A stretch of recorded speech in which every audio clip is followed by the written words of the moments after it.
Gentlemen, What's going on? What's going on, man? nothing much, man. Nothing much. Everybody good? As good as we can be. Good. Amen. Amen. Chilling. Ladies and gentlemen, I'd like to welcome y'all to the Black Man's Locker podcast. Marlon is me. Tyrese is right there. Norris is down there. Terry's over there. Sorry we're late. But it was my fault. I'll take the full blame. I'm not going to tell you what was wrong. My mother cooks good, and I'm in good health. That's all y'all need to know. Oh, what she make? What she make, man? Man, mom's did pork chops, string peas, homemade cornbread.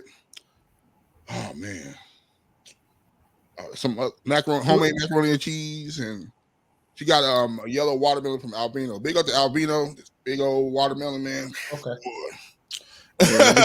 You'll be going to sleep on I'm sorry, I'm on a diet. I'm so full right now, bro. I'm like, man. Man, I'll be going to sleep, man. Nah, I ain't going to sleep. I'm good. What's the good news, fellas? Happy Sunday to you. Happy Sunday to all you guys, man. Good news. News is news. Mm-hmm. News is news. Other than that, man, it's blessed spending time with my family, with my kids, man. It's just enjoying that time.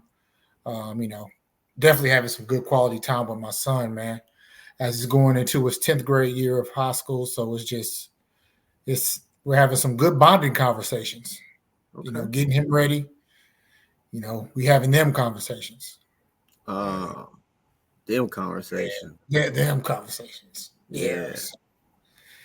I was having a conversation with somebody the other day, and I was giving him some information because I think as parents, we don't always have the ins and outs of how to have these type of difficult conversations. Right. And for men, some of us really get put into a rough space, because we might not have those conversations with our dads, or our dads didn't really give us that information, and we had to kind of figure some things out for ourselves. And sometimes we have men in the home, and they didn't have somebody in their life that had that conversation. So we're kind of recycling some things. And so for some of us, we're having to have those conversations for the very first time. And It could be intimidating. One of the things I recommended him is there's a book called, it's by an author named Josh Shipp. He talks about how to talk to teenagers about difficult subjects. So in our situation, it's us talking to our young men and our sons, but there's also another aspect of it, us talking to our daughters about difficult things, sex and that type of difficult stuff as well. And he has some very good, interesting points that he makes in the book. And I had to cite that. But I sent him some information on that because I thought that was really interesting, because I'm in that same situation where you have those conversations, and sometimes you have to kind of pull from your experience, and even sometimes the lack thereof, to kind of talk to them about those type of difficult spaces. So today I thought was interesting.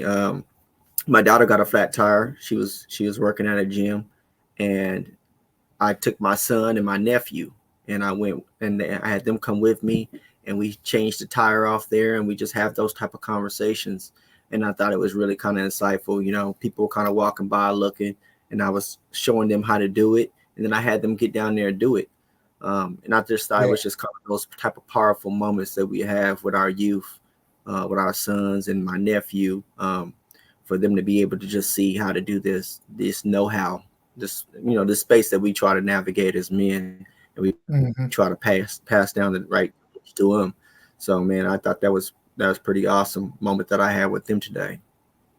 Yeah, that's something that you teach them that they will never forget. I think that's one of the first things I learned how to do when it comes to a vehicle, is how to change a tire. After that was, swapping out spark plugs. But that's definitely a skill set and something that you'll never forget how to do. I even taught my daughter how to do it because we was driving on, I think it was Highway 75. My tire went flat. My daughter was in the car with me. So, instead of, her just sitting there chilling, I was very impressed at the fact that she said, Dad, well, I want to know how to do it too. So in case whenever I get my car and I'm by myself and I have no one that's able to change it for me, I'm able to learn and know how to do it myself. So I thought that was real huge in my daughter to want to learn how to do that. So, I showed her how to, jack up the car, showed her how to, get the bolts off and how to change the tire, what to make sure you check for, what to do, how to check tire pressure and all of that. And that's something she still knows how to do to this day. I think that's powerful for us to teach our daughters, our nieces and nephews, that type of stuff, because, for the ladies, until they get a man in their life that kind of has the know-how or has the fund and the funding to be able to purchase, some services to get that taken care of. Right. We don't want to put them in a situation where they can be taken advantage of and they have a little bit of know-how. They're gonna have to take out their trash until they get a man that can do that, or mow the grass, or just some of that stuff, getting underneath the car. So that's awesome. Yeah, what impressed me about my daughter is even when it comes to vehicles, she even knows how to talk a price down. So when she bought her car, a lot of times when women go in to buy a car, get car repairs done, prices get hiked up because they like to take advantage of them because they are women. But I was highly impressed that my daughter was able to talk down a price and buy a car outright cash. But she she knew the blue book value of the car. She knew how to find it. She looked at certain things with the vehicle, and she was able to talk him down. I think talking down maybe about $1,200 for the vehicle. So I was really impressed by that. Okay, I'm gonna have to take her with me next time I'm looking at. I'm gonna take her with me. Yeah, you have to do your research. But I think, when you mention about teaching our sons, and this kind of taps into one of the conversations that we actually had posted in our group, when one of the men, caught his son watching, some movies, some adult themed, movies. Go ahead, call it what it is. Conversation. Dorothy Beauty, was you saying something? I'm just saying, just call it what it is. Shoot, we grown. He was watching some porn. He was watching some porn. And he wanted to know how to have that conversation, with his son, and some of that dialogue that was taking place. There were a lot of good questions that was asked. Was he watching it to be entertained by it? What was his theme that he was looking at, or was he watching Handling Business?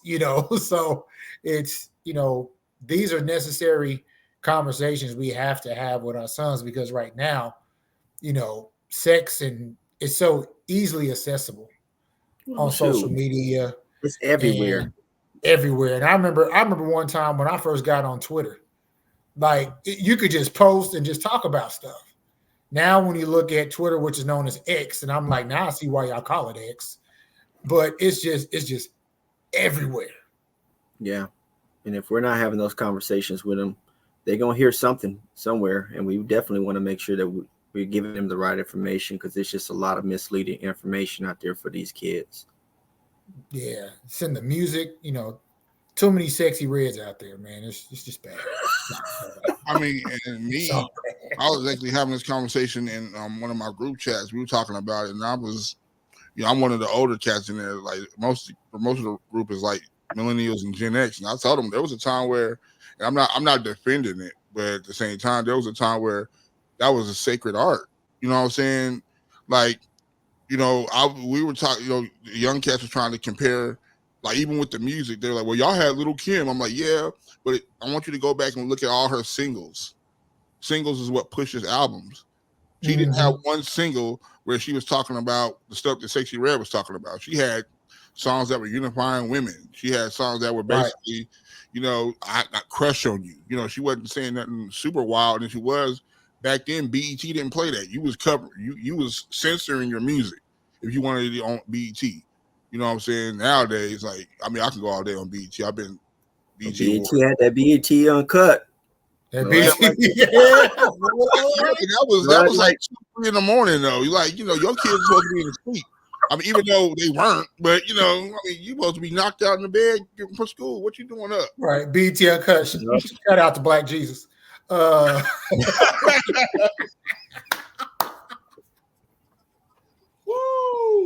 Norris, what's going on, brother?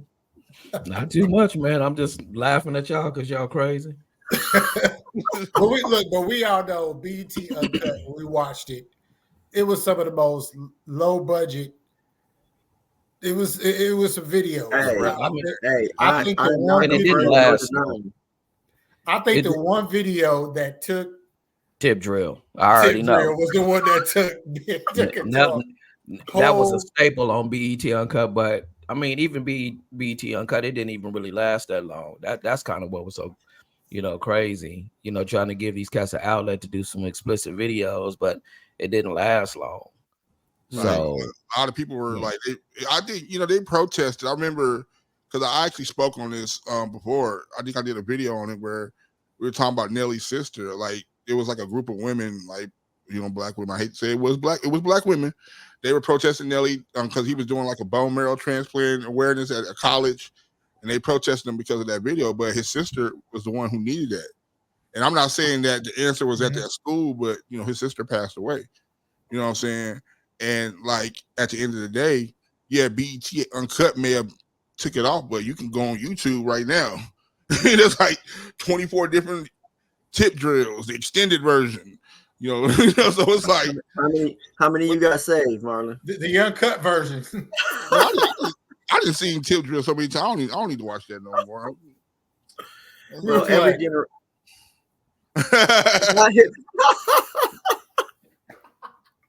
That's wild. Well, every generation gets a little wilder.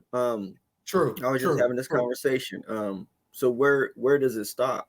I mean, where do we have to start holding these artists accountable for the information and stuff that they're kind of pushing, the toxicity that they're pushing? I think one of the things that we see, because we're vocal about it, as far as how some of the lyrics and the content that's in the music. But I think too, the artist also brings an argument of why are you allowing your children to listen to this music? So it's almost as if no one is taking that accountability. Like there's just certain songs, like when it comes to my son, like even I think it was yesterday, he was flipping through YouTube and the song was playing. I said, change that. There's certain songs that I will not allow him listening to. I mean, I even remember growing up, I don't know if Marlon remember this, but I had Tupac album, Dr. Dre album. I had a whole bunch of albums. My dad came in and confiscated every single one of them CDs. I remember that. I laughed because he was like, you're not listening to this. He was like, who is Drew Down? Like you're not about to listen to this stuff in my house. And I think what happens is now parents allow their children just to listen to anything. Like these little kids know more Sexy Red lyrics than they know their verbs and adjectives. Like this is just it's bad. And I think it's parents got to do better. I drive a party bus, and I did one time. I did this party. It was a party. It was a little kid party, and they were playing like Sexy Red. I don't mean a censored version. They were like singing Sexy Red, like word for word, like, and like other songs too, like violent songs. You know what I'm saying? And I was just like, damn, I'm sitting there just kind of, my head to the side, like this is a shame. Mm-hmm. I think the parental demographic is a lot younger than what it was when we were growing up as well. Yeah. And because we have a younger generation of parents who still have a lot of playtime in them, it's come to this point now in life where, we have, these young parents that is grandparents at 35. Right. And I mean, it's crazy, 35, 40, their grandparents, man, but, still trying to live their best lives. And so instead of the way that we grew up where our parent was our parent, we have a generation now where we have parents who are more friends with their children, and they co-sign a lot of the foolishness. So I think that's part of the reason, why we have such a struggle. And I mean, just, if we just really look at it, man, as far as, lyrical content, from, these different people, man, this is what's selling.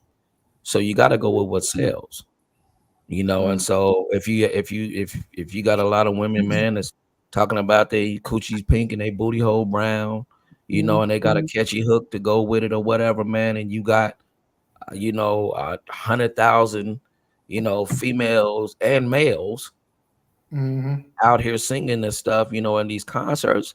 I mean, how can you really stop it, man? What's selling is what's selling. But I think I think that there are people out there who really understand that is trash music, because even with the BET Awards being as bad as it was, Sexy Red didn't take that award home. Somebody else took it home. Yeah. The artist that took it home, she has a raunchy song or two, but she's mostly on some other stuff. So, a lot of people got mad at that, but I mean, it is what it is. You know what I'm saying? You still got to be creative. I mean, anybody can get on there and say a bunch of stuff and, just to catch your attention. I mean, that music has been around since before we was born. Our grandparents had raunchy music. Our great man, Betty Wright and them, they was something else, man. Honestly, if you want to be real, Ray Charles was like the Luther Campbell of that day. Ray Charles, Johnny Taylor. Look, what's the song? Was it Candy Liquor? Yeah, you know what I'm saying? They E&J and they cigarettes and they cool, they good, you know what I'm saying? But a lot of the parents, it is what it is, I know with me, I let my children be children, you know what I'm saying? Yeah. When Cardi B came here, my daughter kind of mentioned about it. I'm like, nope, you're not going. Sorry. At the time she was like 13, 14 years old, but now I'll be a little bit more, because my daughter's responsible. She knows she's really, probably more responsible than me. I'm being real with you. But I think, but back then, absolutely not. You know what I'm saying? That's why I look at a lot of situations when it comes to censorship, and people want to blame the artists, and they're absolutely right. You know what I'm saying? Like, a lot of artists, they don't make the music intended for children. You know what I'm saying? They don't. Like Snoop Dogg said, back in the day, he didn't come in the game to be a role model. I mean, that's what ended up happening. But at the same time, that's not his focus. He makes his music for his homies and for grown folks. You know what I'm saying? And that's just. Right. But if you let your kids listen to that music, that's your fault. If your 12-year-old daughter, and I hope it doesn't happen to anybody, but if your 12-year-old daughter is dropping it low and some 13-year-old boy sees her doing it, you know what I'm saying? It is what it is. You know what I'm saying? But if you lead them the right way, tell them to go get some John P. Key or something. You know what I'm saying? I think there's an argument to be made, though, if there was just as much information out there and as much music that was positive. And I think because it's not selling, if there was a lot of music with the word in it, if that had the same airtime, then one could say, well, this is what they're choosing. But we obviously know that some of these labels and some of these radio stations aren't playing that type of music. They're going to play the stuff that gets the attention and gets the views. And unfortunately, some of that is detrimental to our kids. But I think also there's a part that some of these parents are playing. I think there's a guilt part of it. I think we all kind of struggle with this. It's almost like a hypocrisy to really condemn them on some things that we know. We were listening to Twister, listening to Tupac, listening to Biggie, listening to some of them hardcore lyrics, and then we turn around and tell them that you can't listen to this, and I think that creates an issue in itself. I tell my kids, I said, listen to what the words say. Don't just listen and bob your head to the beat. It might have some really good music, but listen to what the words are saying. And does that apply to what you want to do and what's going on in your life? And I get that, but let's be real. I mean, if you go back and listen to Snoop Dogg, like his old stuff, Snoop, every song wasn't gangster. He was mostly talking about partying and kicking it. You know what I'm saying? Like, it wasn't every song wasn't crazy stuff. You know what I'm saying? And plus, let's be 100. Music isn't magical like it used to be. Michael Jackson dropped the album, the world stopped. Prince dropped the album, the world stopped. Janet Jackson, etc., etc., etc. Nobody has that star power no more. Maybe Beyonce. You know what I'm saying? Maybe Beyonce and someone like that. But nobody has that type of energy anymore. And no one really gives you hope anymore. We didn't just listen to straight hardcore music. At least I didn't. I wasn't just out there. Kendrick giving me some hope. You stupid. He's giving me some hope. I wasn't sitting there just listening to, NWA. Even NWA, have you ever just listened to the first NWA album? I don't, Express Yourself. That wasn't a raunchy song. They were saying some stuff. Rep the Police. That was some real conversation. That wasn't, maybe it was the work. The content was kind of rough, but it was some stuff going on. People that lived in California, what they were going through in LA, it was pretty bad out there, But I think it also depends on the maturity of the artist as well. It just so happens while we're on the subject, man, that a couple of days ago I watched a interview that Prince had before he passed, and there was a guy that was there. I remember he was an executive for BET, and he was interviewing Prince, and he was literally like pleading with Prince, like, yo, man, please, just one more time, man, can you please, do Erotic City, on one of your concerts? Can you please do Darling Nikki? I mean, all of the things that, we know Prince for, especially in his early days. Rock City, I believe was on his first album. And his first few albums were, they were pretty raunchy, pretty sexually charged. And I'm listening to this man like beg and plead for him to please do Erotic City in a concert. And big kudos to Prince, even though he's not here. Prince looked at the man and he said, now, do you really think that me doing Erotic City now, or doing a Darling Nikki now, or any of those types of songs now, do you really think that it would be advantageous for me to do at my age now? I have 13-year-old kids that are coming to my concerts. So why would I do that now? You know what I'm saying? Why would I put these lyrics on them and allow them, to hear these songs, right. Now, as I've gotten older, I would hope that as artists, we would mature and we would know that, some songs we don't need to do anymore. Right. We did those when we were younger. We were trying to get somewhere. We were trying to do some different things, and climb the charts. But as we've gotten older and we've gotten more mature, our stance has changed. Things have changed in our writing and different things like that. So I believe the maturity of the artist plays a big part of it too. Yeah. When it comes to this type of, situation that we're dealing with. A lot of artists are like that now. I remember Eminem had an interview similar like that, where he was talking about songs where he was bashing his mom and his ex-wife. He don't do them no more. You know what I'm saying? His daughter, at the time, she's a grown woman. I mean, she's a grown woman now. You know what I'm saying? Like, he has enough hits in his catalog, like Lose Yourself and Sing for the Moment, things like that, to where he don't have to do Kim. He doesn't have to do Clean Out My Closet or anything raunchy like that. He'll like at his concert, he'll do like maybe one or two songs that maybe that will take us back, but he don't do anything that's going to offend anyone that he loves. Him and his mom, right. They had problems. Now they're healing. It's a slow process, but that's my mom. He's like, that's my mom. I've always loved her. You know what I'm saying? Even Scarface was wild back in the day. I went to Rock the Bells and he did every song he did low key sound like he was preaching. You know what I'm saying? It wasn't like, it was like still, it had that gangster edge, but like My Block. He was doing that songs like that. He wasn't doing like Born Killer. He wasn't doing F faces. You know what I'm saying? He was doing like stuff that was meaningful. He was, on stage basically praising God because, Scarface had a liver problem or a kidney problem. His son donated a kidney, saved his life. He brought his son out and said, my son saved my life, so he's more on teaching now. And a lot of artists are like that now. So, which is fine. So I totally get what Prince is saying. You don't have to do that. And I don't expect the artist to always do that. In fact, I cringe sometimes when some of these artists be trying to do stuff that they did back in the day. I mean, I don't want to see, low key, I don't want to really see Janet Jackson. Well, maybe Janet Jackson can do any time, any place. But I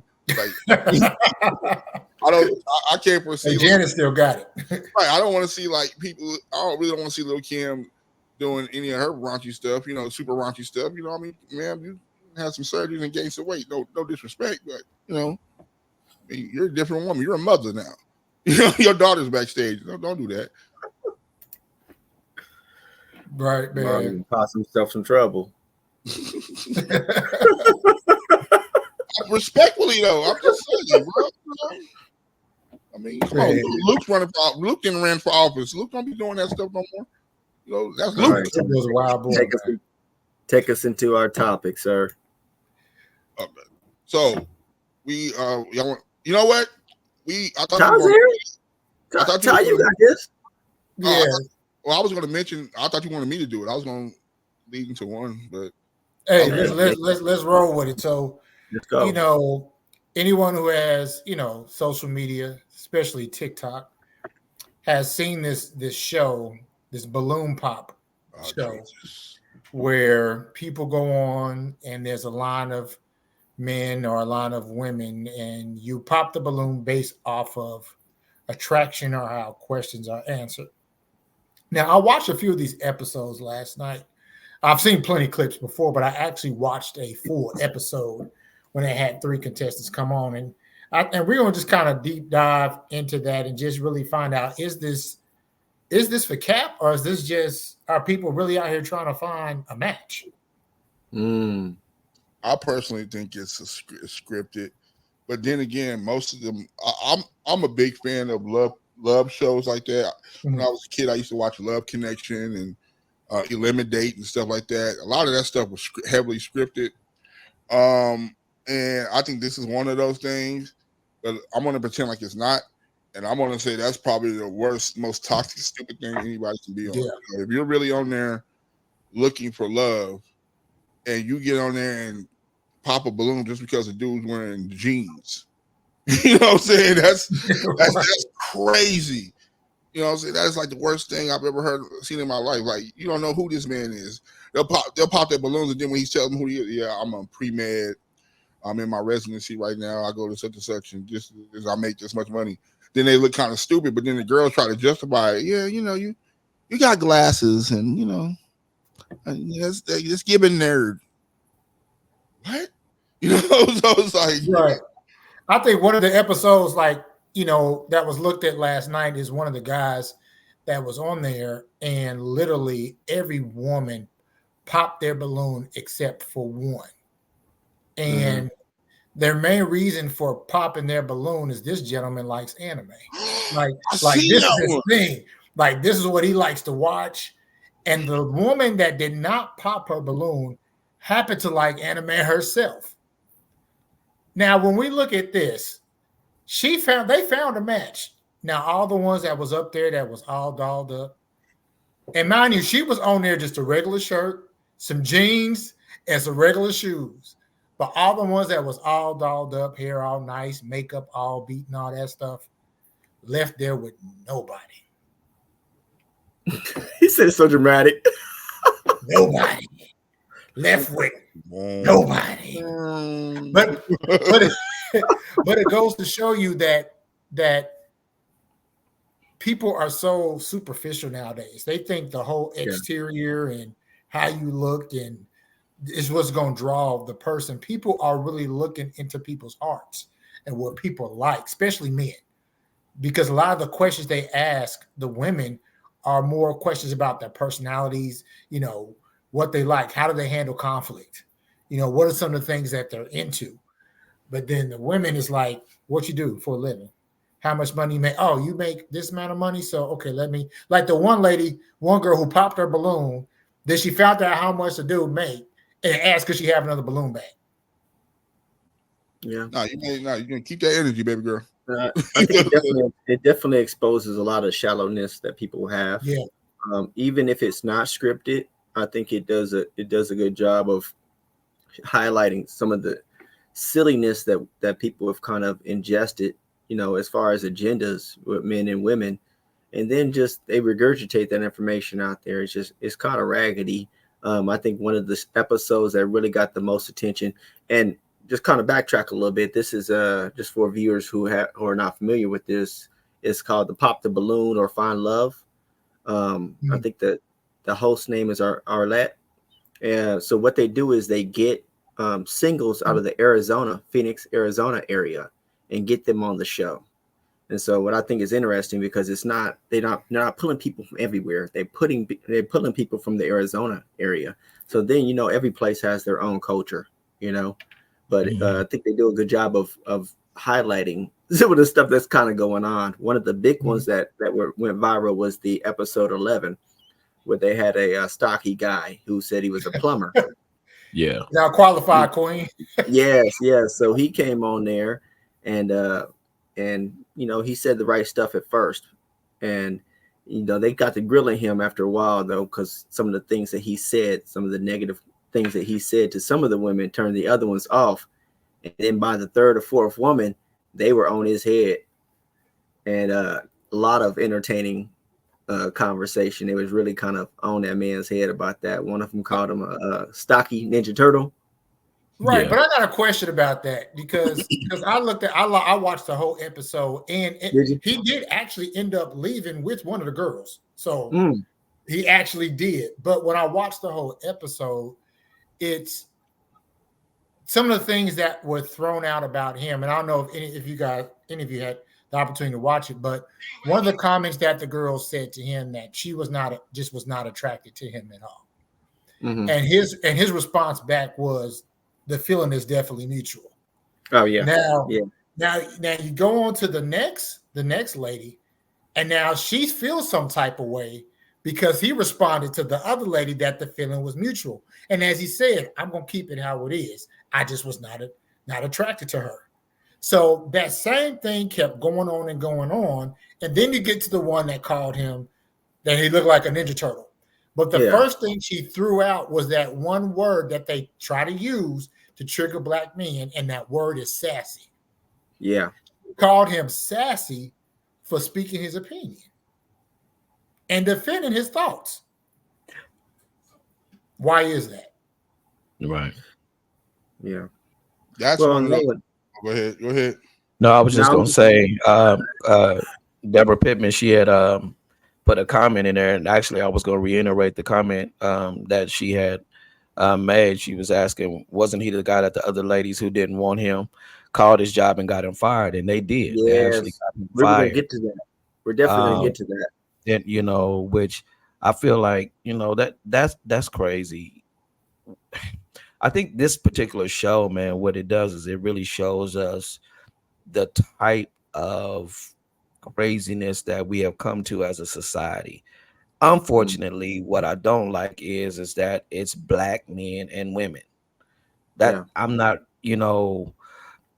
it's like we are always the ones that they have to get on TV to act a fool and make everybody look bad. I'm not a huge fan of Love and Hip Hop. I'm not a huge fan of Basketball Wives, shows like this, because it's always us, bro. It ain't nobody else. It's always us. And I've seen some of the clips. One guy who was a policeman had a high-pitched voice that they didn't want to deal with him because his voice was high. Another girl didn't want to deal with him because according to code, I don't mess with no police. What? And this man got a job. I mean, some of the dumbest excuses I've ever heard in life. I've heard on this, on this show, and so I think it does us a disservice, as a culture, to get on here, do these things, and come up with some of the stupidest things in the world as to, a reason why you wouldn't date somebody. Like you said, somebody earlier said, you wearing jeans, oh well, you supposed to come on here, and dress like you going on a first date for what? I mean, are we getting ready to go on a date when we leave here? I'm gonna put on what I want to wear and I'm comfortable. You know what I'm saying? But it's just something to me. I think you hit on the right parts. That really makes it sad is that it's black men and black women at each other on here for our entertainment, for the world to kind of laugh and mock us once again. I think it shows a lot of the shallow habits and things that we kind of have. Definitely the keyword. Yes, it's dysfunction. That we have. Black dysfunction creates dollars. It creates views. It does. Like you said, Noah's with reality TV. which none of these shows are really reality TV. All this stuff is scripted. Like nobody happens to meet up at a restaurant and have dialogue, and then in that same restaurant they fight and nobody gets arrested. Like it's all scripted. But when you think, it's almost the people who have the power and those who people are influenced by, especially, what's that network? Yeah, Zeus Network. That's what it's called. Like you have all these wild shows. You have these bad girl shows. You have even Ray J done tapped into doing some kind of show where it's nothing but people fighting, but it's just us. It's just Black people. So the question I always wonder, like they say, all skin folk ain't kinfolk. Why is the main people that's pushing the negative images of Black people? Black people. Dollars. That's simple. It's the same thing. Music industry as a whole. Like if you we love to. I think Mace said something similar to this when Diddy he went on. I forgot what award show it was. It was talking about how the non-whites in the music industry were doing the Black artists. But then Mace came back and said, "Well, how are you doing Black artists?" I mean, this is like something that's happening since a while ago. Like Motown era, where Black artists were getting done dirty. But you look at like Love and Hip Hop. Like I remember one specific story on Love and Hip Hop Atlanta where Mimi and that dude made a sex tape. And they ended up getting a deal for it. And at first, I mean, she had the money, but then she later regretted it because she's like, I got a daughter that has to know that her mama did that. Right. With a man that ain't even her husband. You know what I'm saying? And, and it's like, and it wasn't like it was just because like the Ray J and Kim Kardashian one, even though we found out later it was, it was kind of staged. That looked more homemade. This one was actually a professional one. Man, you did a porn. That wasn't a sex. You did a whole porn. And I mean, my thing is, I hope the money was worth it. I hope the money was worth it because I mean that reality show stuff. I mean, a lot of Black people that go on these reality shows, they don't come out the same.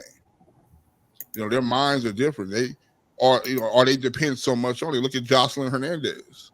Right. That girl is facing time. You know what I'm saying? Like, it's bad. People, their whole careers, lives have changed because, you want to be in front of that camera so bad. People lose businesses, like just trying to, keep that momentum going on that evilness. I hate reality shows. You know what I'm saying? I do. I used to love watching like Flavor of Love used to be my joint. I love Flavor of Love. I used to love Flavor of Love. You know what I'm saying? And, Flavor of Love? That's wild. Real World, Rules, shows like that. I Love New York. I used to love watching them joints. Now I despise it, man. I despise it. Like, and another reason why I like it because they don't really hype up positive ones. Like Terry Crews had a good show, right? Yeah. Run DMC had a very good show. That was very good. And when College Hill first started, it was positive. College Hill when it first started, yeah. Now look where we're at now. Like everything has to be, just dramatic and fighting and showing bad sides of us. Meanwhile, the non-blacks, they get the Sister Wives show where they just chilling. You know what I'm saying? They got some nonsense on there too. Yeah, I mean, I think lately, he cheated on her or something, but that was whatever. But I mean, now it's like today's episode, we're going to Disneyland. Like, come on, man. But I think one of the things that that they don't speak of a lot is they're doing this stuff all for money. It's at the end of the day, it's a dollar attached to it. But the main ones that are doing this stuff are parents. They got kids, and what's on the internet does not disappear. It is there forever. So you got to think about those things. Like, you made Mimi made that tape, and you have a daughter. Mm-hmm. It's not going to be when your daughter goes to middle school and high school. It's not going to be hard. Oh, your mom was on the reality shit. Oh, let me go look her up. Wait, your mama did what? Imagine the embarrassment. Imagine the trauma that's going to create for that young child once she gets older to know that her mama's business is all over the internet. Yeah. Or if the mama has a OnlyFans. That too. Nonsense. Again, it all goes back for me to the generation of parent that we have.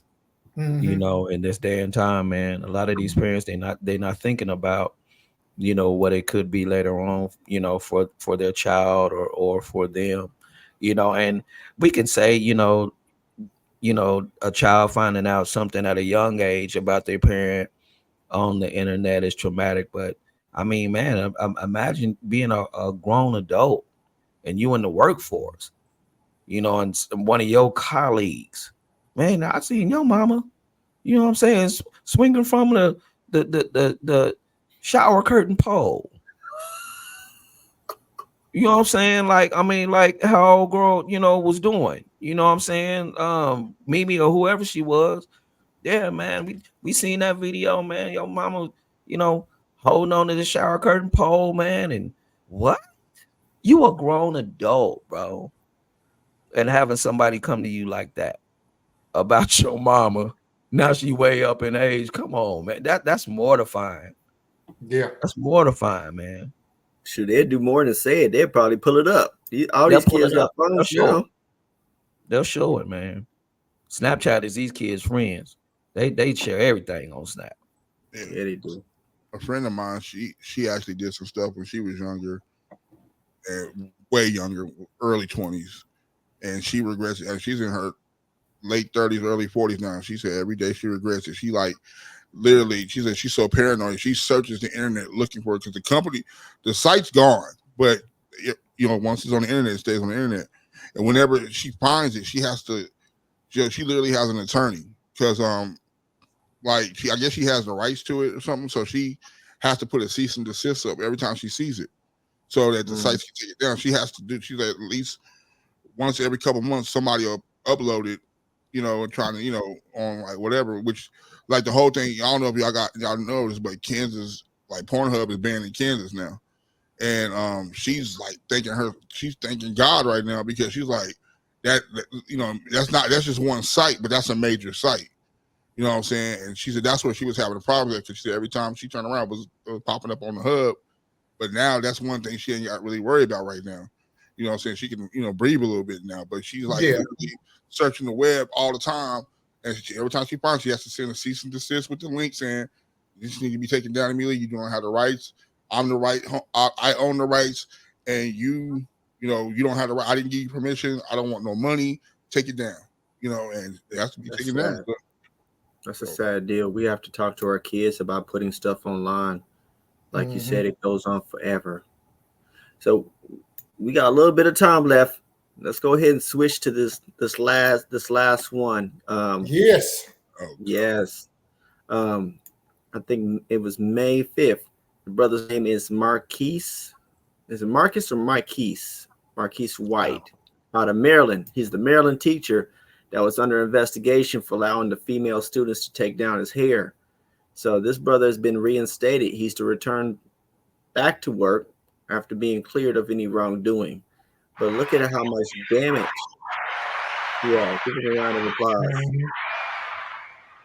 That's phenomenal that they did the right thing. You know, let's just say that we're giving applause because the right thing was being done in this situation. But look at the damage that was caused, not just to him but to the students. And we talked a little bit about the details of that, and just kind of going back. You know, he's the Maryland middle school science teacher who went viral for placing that video online.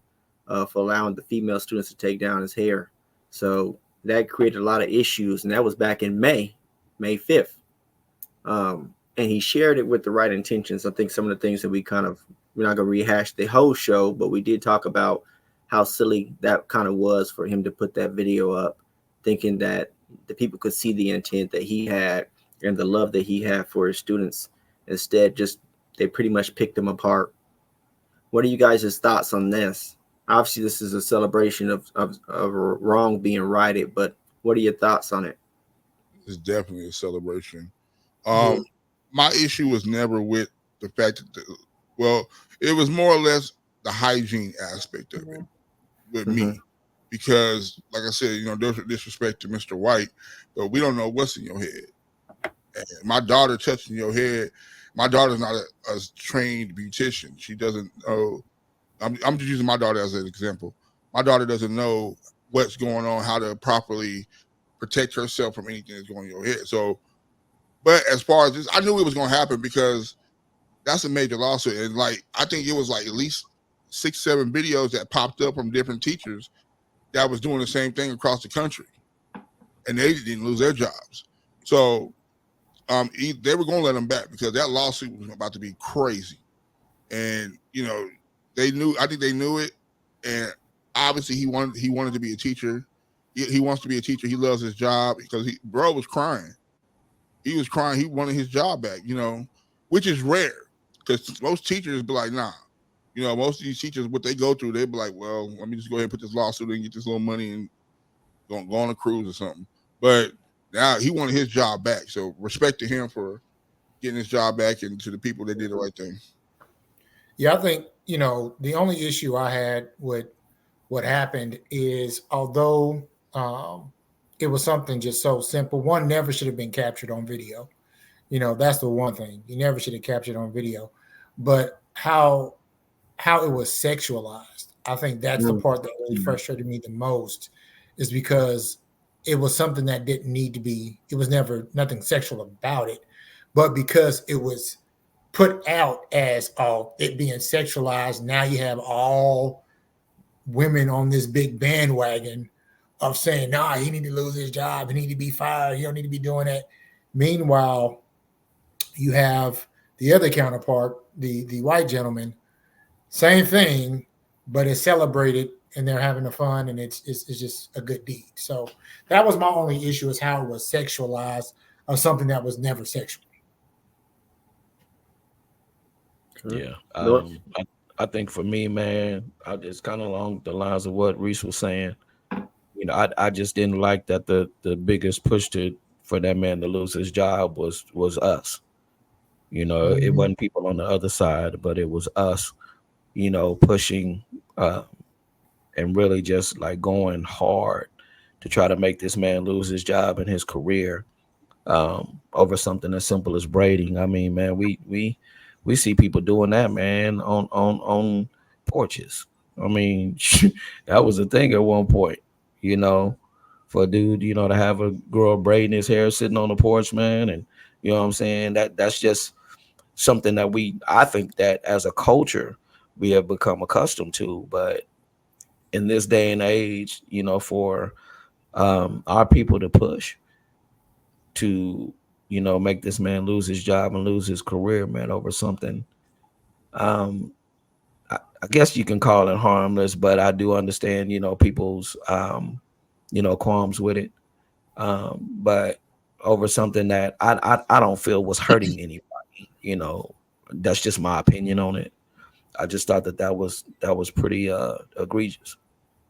Yeah. And I think one of the things that really helped him is the community and the support that came out. Cardi B was one that chimed in, a rapper.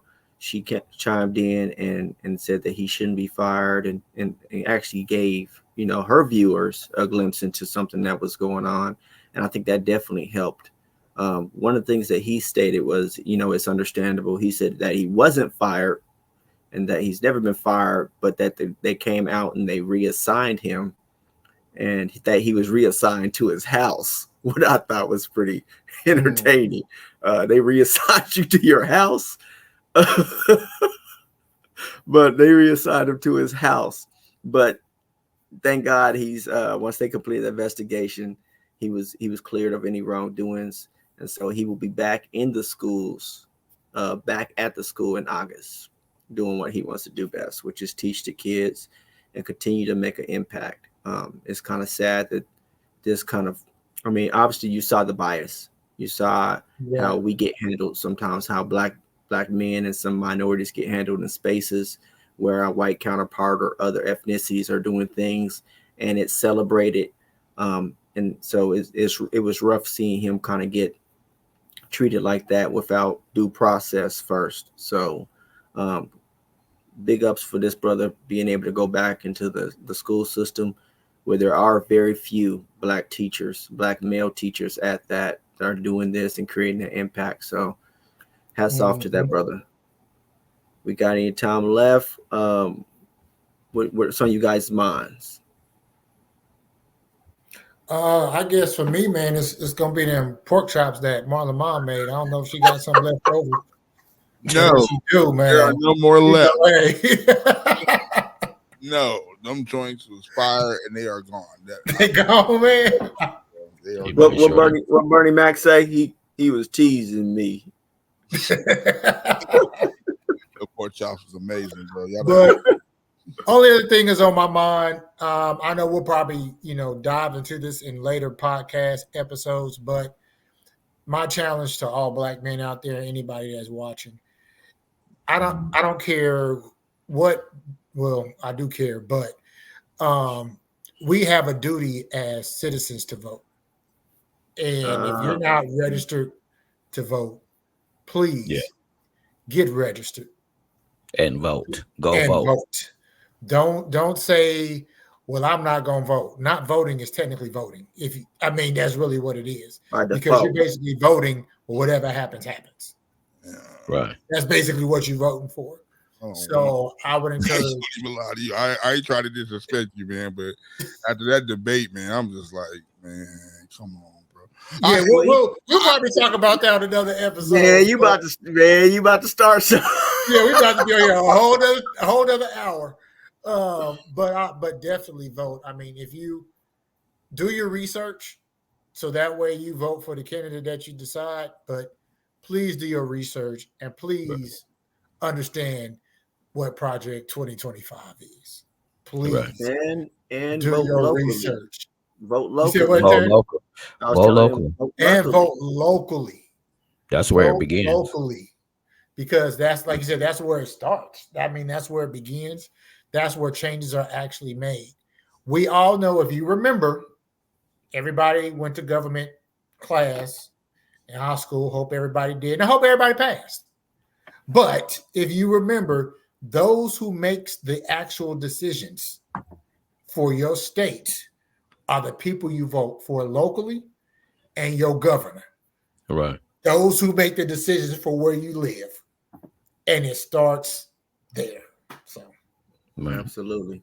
You can't complain about your situation and what's going on around you if you're not using your vote to change things. So in other words, don't complain about what you permit. Exactly. You got one candidate talking about all the black jobs is being taken. Look, your black job is to vote. That's your black job right now. Okay, I got something. I do want to say real quick. Parents, be parents. Check your kids' phones. Check your kids' social media. A friend of mine actually learned that her son was messing with an older woman.